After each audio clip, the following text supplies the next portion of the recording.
Hi friends, అందరికీ నమస్కారం.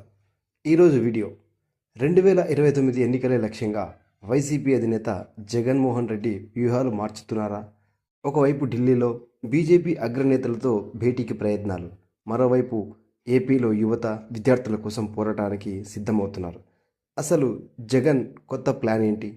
ఈ వీడియోలో తెలుసుకుందాం. ఏపీ రాజకీయాలు రోజురోజుకి ఆసక్తికరంగా మారుతున్నాయి. కూటమి ప్రభుత్వం వైసీపీ మధ్య రాజకీయ పోరు మరింత వేడెక్కుతుంది. 2029 ఎన్నికలను దృష్టిలో పెట్టుకొని రెండు పార్టీలు తమ వ్యూహాలకు పదును పెడుతున్నాయి. ఇదే సమయంలో వైసీపీ అధినేత జగన్ ఢిల్లీలో ప్రధాని నరేంద్ర మోదీ, కేంద్ర హోంమంత్రి అమిత్ షాతో భేటీకి అపాయింట్మెంట్ కోరినట్లు పార్టీ వర్గాలు చెబుతున్నాయి. వచ్చే వారం ఈ సమావేశం జరిగే అవకాశం ఉందని సమాచారం. ఢిల్లీలో రాజకీయ పరిణామాలు కొనసాగుతుండగా మరోవైపు ఏపీలో యువత విద్యార్థుల సమస్యలపై ఉద్యమానికి వైసీపీ సిద్ధమవుతుంది. విద్యార్థుల సమస్యలను ప్రధాన అజెండాగా తీసుకొని ప్రజల్లోకి వెళ్లాలని పార్టీ నిర్ణయించినట్లు తెలుస్తోంది. ఈ నేపథ్యంలో జూలై 28న రాష్ట్రంలోని అన్ని జిల్లా కేంద్రాల్లో నిరసన కార్యక్రమాలు నిర్వహించాలని వైసీపీ పిలుపునిచ్చింది.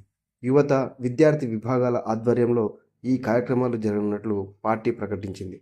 జగన్ తాజా వ్యూహాలు రాష్ట్ర రాజకీయాల్లో ఎలాంటి మార్పులు తీసుకొస్తాయో చూడాలి.